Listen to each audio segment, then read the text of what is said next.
Père Céleste, nous te remercions pour cette occasion de partager encore ta parole. Nous t'invitons à parler à nos cœurs et nous t'invitons à nous montrer les choses qui sont chères à ton cœur, à nous apprendre à voir comme tu vois, à penser comme tu parles et à parler comme tu parles dans le nom précieux de Jésus. Regardez avec moi dans Romains chapitre 12 au verset 2. Romains chapitre 12 au verset 2 nous dit ceci: ne vous conformez pas au siècle présent, mais soyez transformés par le renouvellement de l'intelligence, afin que vous discerniez quelle est la volonté de Dieu, ce qui est bon, agréable et parfait. Nous avons commencé à voir dans les segments précédents l'importance du renouvellement de l'intelligence. Ce qui nous est dit ici, dans la version du sommeil, il nous a dit: ne vous laissez pas modeler par le monde actuel, mais laissez-vous transformer. Et ce que Dieu veut donc, nous avons commencé à voir l'importance du renouvellement de l'intelligence. Ce que Dieu veut, c'est que notre manière de penser change. Notre manière de fonctionner, notre manière de voir, notre manière de concevoir les choses. Il y a trois catégories de pensée, comme nous avons déjà vu. Il y a ce que je pense de Dieu, il y a ce que je pense de moi-même, et il y a ce que je pense des autres. Et dans ces trois domaines, Dieu veut que ma pensée reflète la sienne. Il veut que je pense de lui comme il pense de lui-même.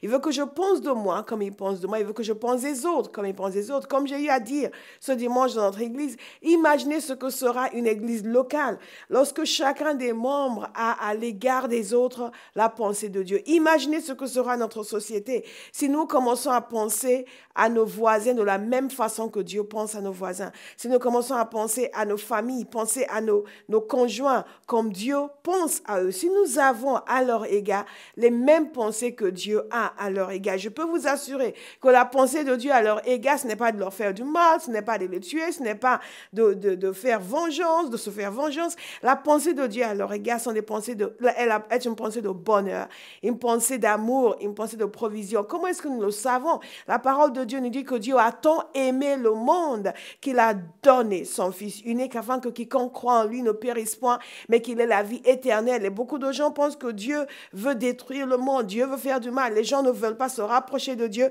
parce qu'ils ont peur que s'ils venaient vers Dieu, Dieu allait commencer à leur faire du mal, que leur vie allait devenir étriquée, que les choses risquent de se compliquer parce que quand Dieu arrive, les choses se compliquent. Non, quand Dieu arrive, les choses se simplifient parce qu'il amène une simplification. Il enlève toute la complexité démoniaque qui habite nos vies, qui habite notre existence. Il fait le tri, il fait le ménage et il nous libère, nous dégage. Et dans l'épître aux Romains, il y a cette exposition extraordinaire de la manière dont nous venons à la connaissance de Jésus, de Dieu. Pour la petite histoire, vous savez certainement que c'est dans cet épître que Luther a eu la révélation, ce qui a conduit à la réforme. Et si vous êtes catholique, ne vous fâchez surtout pas, parce que je crois que la réforme a permis à toute l'Église de se ressaisir et de dire où est-ce que nous voulons aller avec Dieu. Nous voulons aller avec Jésus dans la profondeur de la parole de Dieu et non pas dans des pratiques qui ne correspondent pas à la parole de Dieu. Je discutais avec une personne cette semaine qui se disait athée. J'aime beaucoup parler avec les gens qui se disent athées. Et je discutais avec cette personne qui commençait encore une fois à me parler de l'Église et la corruption de l'Église au fil des siècles et ainsi de suite. Je commençais à lui dire, mais même au sein de l'Église, tu voyais une institution de l'extérieur qui était corrompue, mais il y avait beaucoup de gens à l'intérieur qui luttaient pour que les choses changent, pour que les choses s'améliorent. Si on s'éloigne de Dieu parce qu'on voit quelque chose dans l'institution qui ne nous plaît pas, cela voudra dire qu'on estime que Jésus est d'accord avec cela. Ce n'est pas parce que nous disons que nous représentons Jésus, que tout ce que nous faisons soit conforme totalement au cœur de Dieu et à la volonté de Dieu. Et c'est important de faire la distinction entre ceux qui servent Dieu et Dieu lui-même. Le comportement d'un chrétien n'est pas nécessairement le témoignage de ce que Dieu veut. Et c'est la raison pour laquelle nous avons besoin du renouvellement de l'intelligence. L'Église, au fil des siècles, a eu à faire des choses qui ne correspondent absolument pas au désir de Dieu. C'est la raison pour laquelle aussi Dieu amenait constamment la réforme. Il amenait constamment des réformes au sein de l'Église, des changements au sein de l'Église, des mouvements au sein de l'Église pour ramener l'Église à une meilleure compréhension de l'Évangile et à une meilleure façon de présenter l'Évangile dans notre génération et une meilleure façon de vivre notre foi. C'est important de saisir cela. On ne peut pas dire, je ne veux pas croire en Dieu à cause de ce qui a été corruption dans l'histoire de l'Église, parce qu'en même temps, on peut aussi regarder ceux qui ont été fidèles envers Dieu dans l'histoire de l'Église et dire, je vais croire en Dieu parce qu'il y a au moins des gens qui, au milieu de cette corruption, sont restés fidèles. Et la grande révélation que Luther a eue dans ce passage, et Luther lui-même, Dieu sait qu'il était loin d'être parfait, vous allez me le dire, je suis d'accord avec vous, mais là, il y a une grande révélation dans l'Épître aux Romains, et c'est la révélation du salut par la foi. Lisez cette épître, cette lettre est extraordinaire pour présenter, dans la présentation qui est faite de Jésus,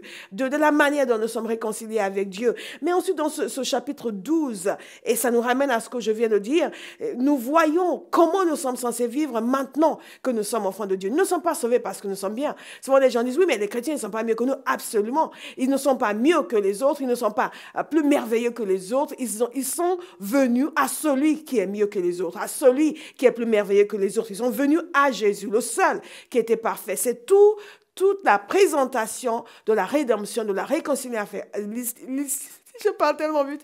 La réconciliation avec Dieu qui est faite dans cette épître aux Romains. Et donc, tout cela doit conduire à quelque chose, n'est-ce pas?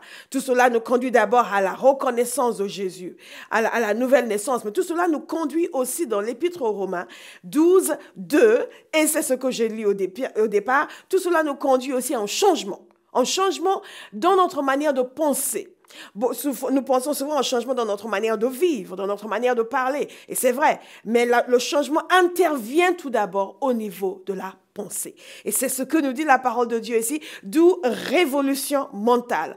Parce que ce que nous voyons aussi dans l'histoire de l'Église, ce que nous pouvons voir comme corruption, ce que nous voyons aussi dans la vie des chrétiens, de vous et moi, qui croyons en Jésus, qui parfois peut rebuter les gens qui ne sont pas dans la foi, tout cela est dû à une chose, le fait que notre intelligence n'est pas renouvelée, le fait que nous sommes venus à Dieu, nous avons reçu le salut, mais nous continuons à penser comme nous pensions avant. Nous continuons à avoir les mêmes réactions que nous avions avant, les mêmes paroles, les mêmes actions, et qui font en sorte que collectivement, tout cela ne donne pas vraiment une bonne image de notre foi, ne donne pas vraiment une bonne image de Dieu. Et si vous n'êtes pas chrétien, et que vous avez souvent vu des gens que vous considérez, qui se disent chrétiens, qui ont eu des comportements qui, à votre yeux, sont absolument inacceptables, c'est dû à une seule chose, le non-renouvellement de l'intelligence. Le fait que la personne ayant reçu la vie de Dieu n'est pas allée plus loin pour dire, je veux changer ma manière de penser, je veux changer ma manière de fonctionner, je veux être en phase et en accord avec Dieu.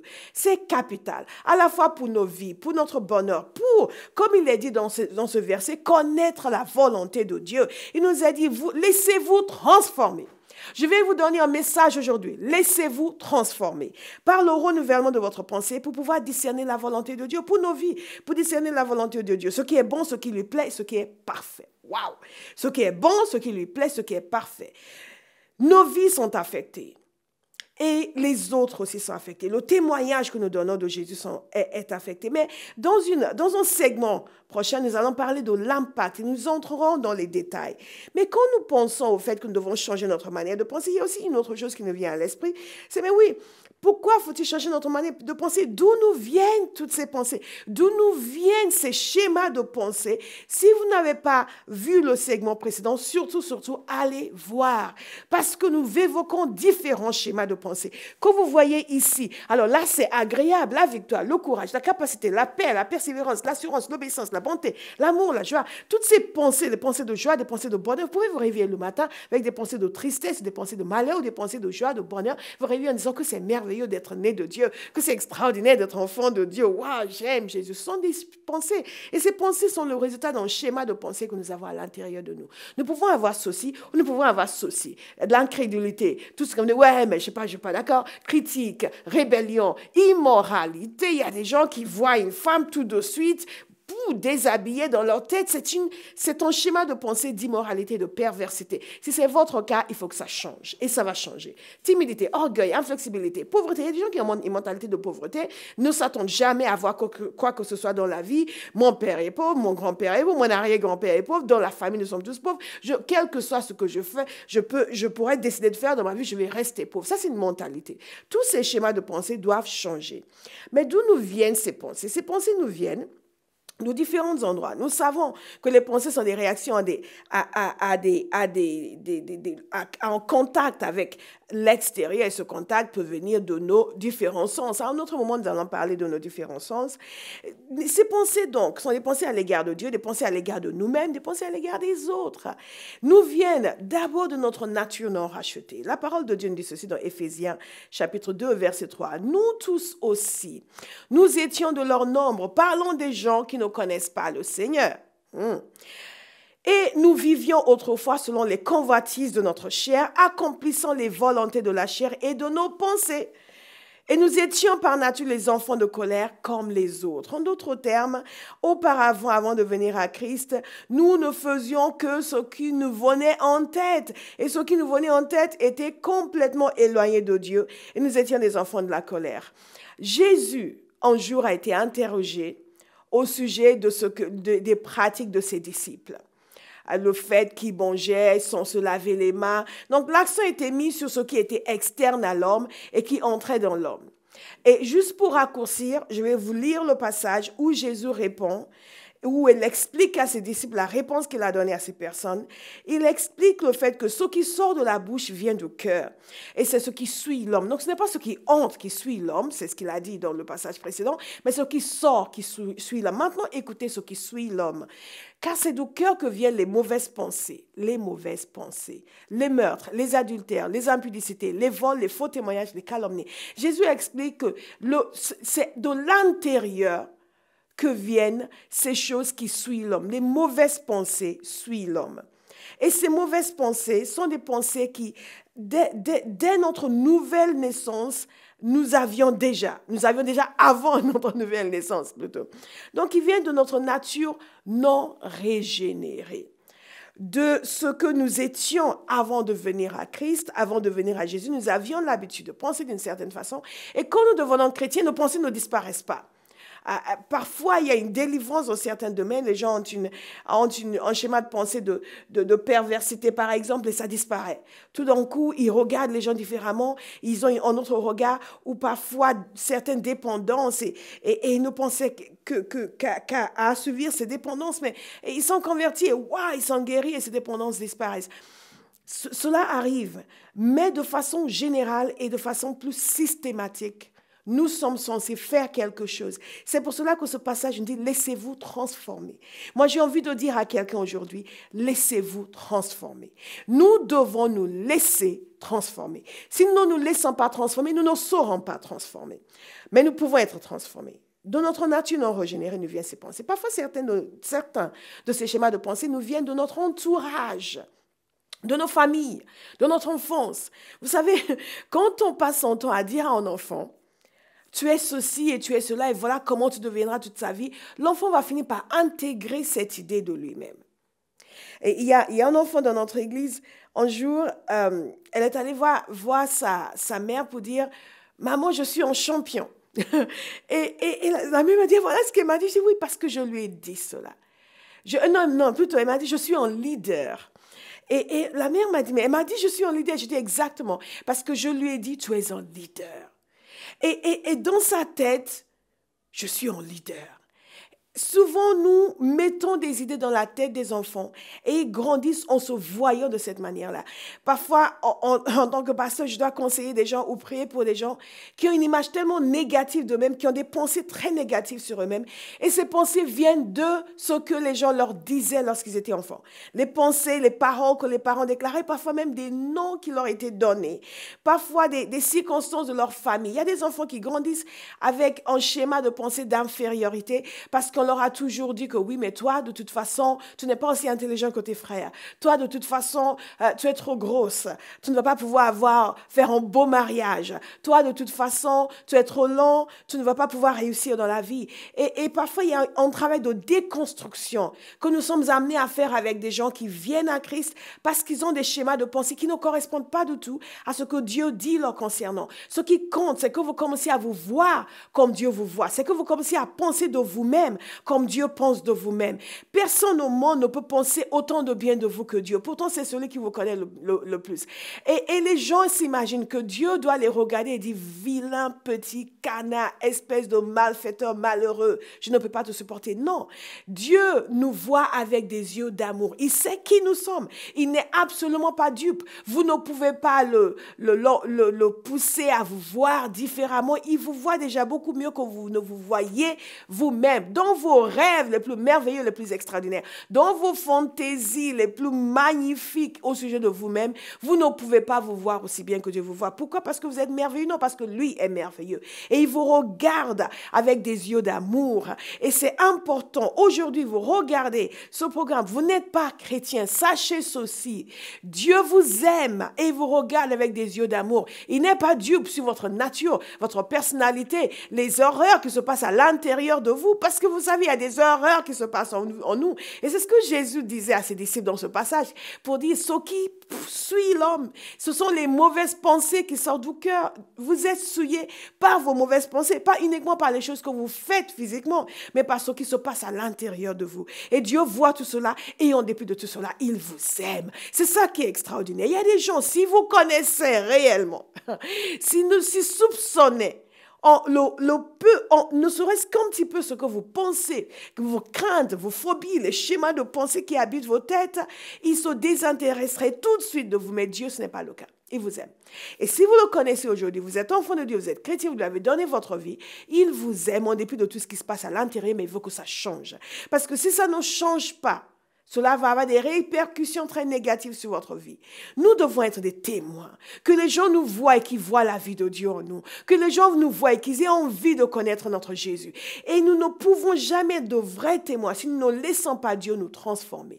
Donc ce passage nous dit, laissez-vous transformer. Je regarde quelqu'un encore aujourd'hui et je vous parle et je vous dis, laissez-vous transformer. Laissez-vous transformer. Nous passons tellement de temps à nous préoccuper de choses matérielles. Mais les choses matérielles sont faciles. Le plus difficile est de changer un homme à l'intérieur. Dieu veut vous changer complètement. Il y a des gens qui disent, oui, mais Dieu ne veut pas me changer. Mais il n'y a pas de contradiction entre le fait que Dieu vous aime et que Dieu veut vous changer. Ça va ensemble. Dieu ne vous aime pas parce que vous êtes merveilleux.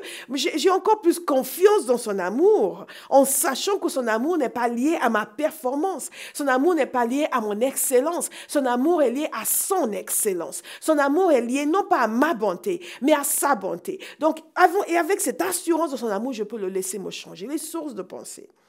Nous venons à Jésus avec des pensées bizarres, avec un fonctionnement étrange. Et Jésus veut casser ce fonctionnement. Les gens ont des phobies extraordinaires. Vous n'imaginez même pas. Cette mentalité de peur, d'inquiétude, d'anxiété, de crainte habite beaucoup de personnes qui ont peur de tout. Si vous regardez la liste des phobies, vous serez étonné de ce dont les gens ont peur. Et tout cela est étranger à l'alliance de Dieu avec nous. Et Dieu va enlever cette phobie. Il va vous aider à être libéré de ces peurs, de cette crainte qui vous habite. Mais c'est important de savoir d'où nous viennent ces choses. Et il y a aussi certains schémas de pensée qui nous viennent de notre société, tout simplement. Il y a ce qui vient de notre pensée non régénérée, du fait que nous avions une façon de penser avant de venir à Jésus, ce qui vient de notre enfance, de notre entourage, de notre famille, les choses que les gens nous ont dites en grandissant, la manière dont nous avons vu nos vies selon le regard des autres. Il y a ce qui nous vient de notre société, de notre monde, de l'éducation que nous avons reçue. Il y a des années de cela, lorsque j'apprenais le portugais, j'allais souvent au Portugal et j'assistais à des cours à la fac. J'étais quand même étonnée de voir la manière dont les profs parfois enseignent avec une présupposition de base, Dieu n'existe pas. Une présupposition de base, ceux qui croient en Dieu sont des arriérés mentaux. Et la manière de présenter les choses, sans nécessairement le dire de cette façon-là, mais présenter les choses de telle sorte que l'équation Dieu est zéro. Et je commençais à me dire, c'est quand même quelque chose parce que on est en train de laver le cerveau à nos jeunes qui vont à la fac et s'ils ne font pas attention, ils vont intégrer cette notion et vont avoir ce schéma de pensée souvent de crainte, de timidité, de rejet, d'insécurité en tant qu'enfant de Dieu parce qu'ils vont se sentir étrangers. Ils vont avoir l'impression que non, on ne peut pas croire en Dieu. Si on croit en Dieu, c'est qu'on est bizarre. Je suis bizarre parce que je crois en Dieu. Et d'autres qui ne sont pas encore venus à la foi je parle souvent avec des jeunes, ils vont dire, ouais, mais moi je suis plutôt ceci, moi je suis plutôt cela. Et en creusant un petit peu, je me rends compte que c'est juste le résultat de l'endoctrinement qu'ils ont subi. Parfois dans le cours de leur cursus scolaire, de la part d'enseignants qui ont ridiculisé la foi et qui ont donné l'impression que celui qui croit en Dieu aujourd'hui, c'est un imbécile. Et il y a ce schéma de pensée d'incrédulité, ce schéma de pensée de crainte par rapport aux choses de Dieu, ce schéma de pensée de méfiance par rapport aux choses de Dieu. Et même quand les gens se convertissent, c'était mon cas lorsque je me suis convertie, j'avais beaucoup de mal à simplement accepter la parole de Dieu. Et je recevais la prédication de la parole et j'étais content, j'aimais, mon cœur se réjouissait. Et tout d'un coup, ma tête interjectait, attention, lavage de cerveau. Mais en réalité, je ne me rendais pas compte que ce n'était pas le pasteur qui voulait me laver le cerveau. C'était tous les gens avant que je ne vienne à Christ qui m'avaient lavé le cerveau, qui m'avaient pollué le cerveau avec de l'incrédulité, de la méfiance à l'égard de Dieu et à l'égard de la parole de Dieu. Et nous avons besoin d'être libérés de tous ces schémas de pensée négatifs. Et si vous êtes en train de me regarder, vous dites quoi? Comment? Mais non, c'est la religion qui endoctrine. Non. C'est pire d'être endoctriné sans savoir qu'on est en train d'être endoctriné que de se dire, enfin, je vais changer cela. Il y a quelque chose de pire que de subir un endoctrinement manifeste, c'est de subir un endoctrinement non manifeste. Et dans nos sociétés aujourd'hui, nous lavons le cerveau aux gens. Les gens ont presque besoin, comme je dis toujours, de permission pour croire en Dieu. Parce qu'à l'école, à la télévision, partout, on leur donne une image très négative des gens qui ont la foi. Et ils sont limités dans leur capacité d'aller vers Dieu parce qu'il y a des schémas de pensée d'insécurité, des schémas de pensée de méfiance à l'égard de la Bible, de la parole de Dieu. Il y a des gens, ils ont l'impression que s'ils touchaient la Bible, tout leur cerveau va disparaître. Non, si c'est votre cas, calmez-vous. On garde son cerveau et au contraire, on recalibre son cerveau et on améliore notre manière de penser en venant à Dieu parce que le facteur Dieu entre en compte, le facteur parole de Dieu entre en compte. Et au lieu de voir la Bible comme un livre primitif et mystique, on commence à la voir comme la parole de Dieu vivant et on commence à la savourer et on commence à l'aimer. Croyez-moi, j'étais de ceux qui la voyaient comme un livre bizarre, rempli d'erreurs, mais qui aujourd'hui suis venu à la compréhension du fait que Dieu parle et parle à travers sa parole. La Bible, c'est un changement de schéma de pensée, révolution mentale, une révolution mentale qui doit se produire en nous. De notre société, donc des médias. Les médias nous communiquent des schémas de pensée. À notre insu, nous sommes endoctrinés. À notre insu, nous assimilons une certaine manière de voir le monde, une certaine manière de penser. Sur des questions de société, par exemple, vous discutez avec les gens, tous vont répéter la même chose. Tous vont répéter la même chose. Contraire, bien sûr, à la parole de Dieu. Mais c'est l'opinion ambiante et c'est la sagesse de la société distillée à travers les médias, à travers quelques grands intellos qui savent tout et qui nous disent tous comment nous devons penser. Et en tant qu'enfant de Dieu, il est important de prendre une distance par rapport à ces choses et de comprendre ce qui se passe parce qu'à chaque fois que vous vous soumettez à des médias qui vous communiquent des images qui sont contraires à la parole de Dieu, vous êtes en train de vous faire laver le cerveau, vous êtes en train de faire renforcer en vous des schémas de pensée qui sont contraires à la parole de Dieu. Ces schémas de pensée, parfois, vont conduire certains chrétiens à avoir une mentalité de siège.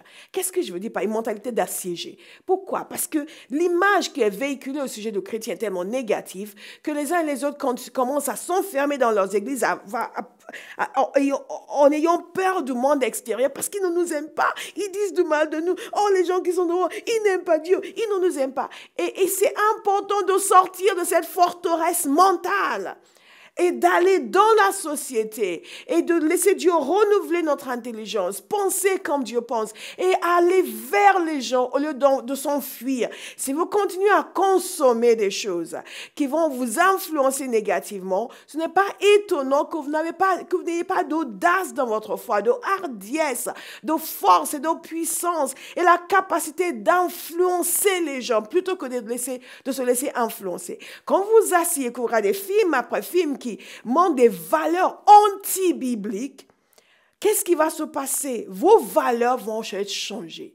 Vous allez croire, selon la parole de Dieu, que la fornication est un péché. Oui, la fornication est un péché. Oui, la fornication est un péché. Vous allez croire, selon la parole de Dieu, que la fornication est un péché, mais vous allez vivre dans la fornication, ou du moins y penser, y songer, et regarder des choses pas très chrétiennes, ni pas très catholiques, ni évangéliques sur Internet. Pourquoi? Parce que vous passez votre temps à consommer des médias qui glorifient ces choses et qui donnent l'impression que c'est la manière la plus normale de fonctionner et la manière la plus normale d'exister. Alléluia! Consommer des choses qui sont contraires à la parole de Dieu n'est pas une façon normale d'exister pour un chrétien. Nous devons faire des choix. Les sources de nos pensées. La parole de Dieu nous dit ceci: je ne mettrai rien de mauvais devant mes yeux. Qu'est-ce que vous mettez devant vos yeux? Qu'est-ce que vous contemplez? Qu'est-ce que vous écoutez comme musique?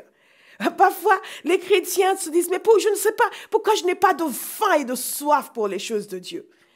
Mais qu'est-ce que tu écoutes comme musique? Comme j'avais dit dans mon église, on ne peut pas continuer à écouter des chants qui font « Baby, baby, see me tonight » et penser que « ouais, yeah, je vais être un géant spirituel ». Ça ne marche pas comme ça.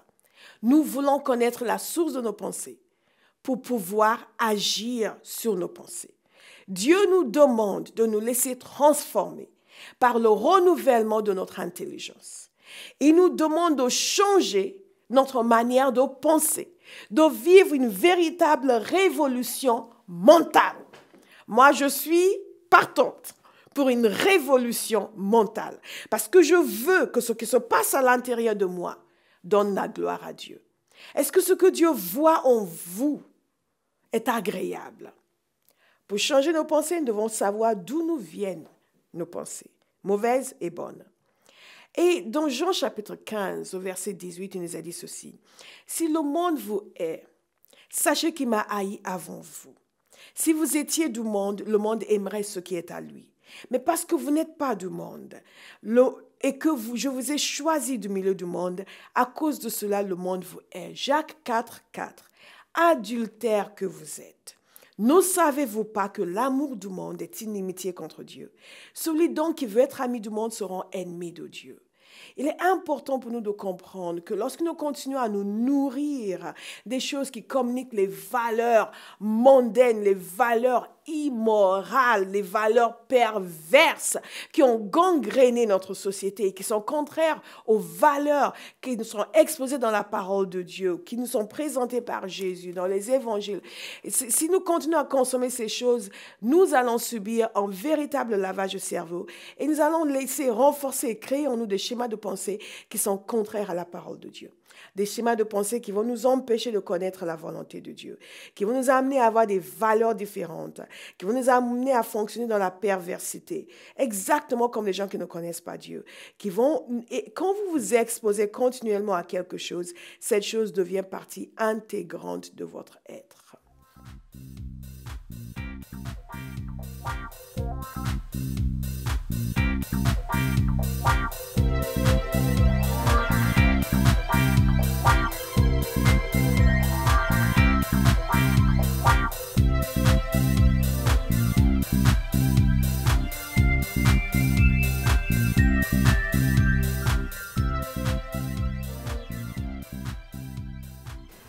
Bonjour, je m'appelle Béatrice, je suis conductrice de louange à la compagnie Théophile et également partenaire. Alors qu'est-ce qu'un partenaire?